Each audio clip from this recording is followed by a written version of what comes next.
আমাকেই ভোট দেবে। জয় বাংলা।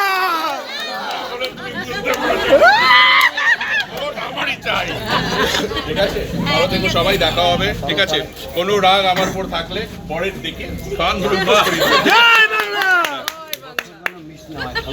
আমার বিদেশে গেছিলাম, তুমি আমার একটা রাগ কেন করো আমার উপরে? আমি বাইরে ছিলাম, একটু শরীর খারাপ ছিল। চুপ চুপ চুপ চুপ। ভালো থেকো, দেখা হবে। বাইরে গুড্ডু বাইরে আছো। ঠিক আছে, আমাকেই দেবে।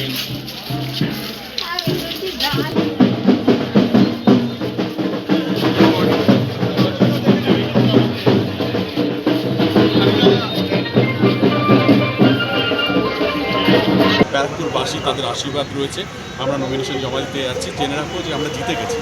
জিত তো আমরা নেবই, কিন্তু কত ভোটে জিতবো সেটাই হচ্ছে দেখা। 3 টাইমস 4 টাইমস মার্জিনে আমরা অবশ্যই জিতবো।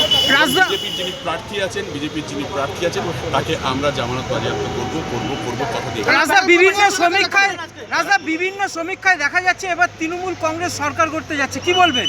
সমীক্ষা কেন বলবে? মানুষ বলছে, আর সমীক্ষার দরকার কি আছে? মানুষ তো আগেই বলে দিয়েছিল। মমতা বন্দ্যোপাধ্যায় ছাড়া বাংলার জন্য আর কে হতে পারে? এর থেকে বড় লিডার, এর থেকে বড় মুখ্যমন্ত্রী ছাড়া ভারতবর্ষে একমাত্র মুখ্যমন্ত্রী যে ন্যায়ের জন্য, মানুষের জন্য, গরিব মানুষের জন্য লড়াই করে, তার নাম মমতা বন্দ্যোপাধ্যায়। তার জন্য মানুষ রাস্তায় নেমে যা করে নিক বিজেপির দল, বিজেপির সরকার, বিজেপির পরিকাঠামো, কিন্তু মানুষ রাস্তায় নেমে যেভাবে হোক ভোট দেবে মমতা বন্দ্যোপাধ্যায়ের পক্ষে প্রমিস করে।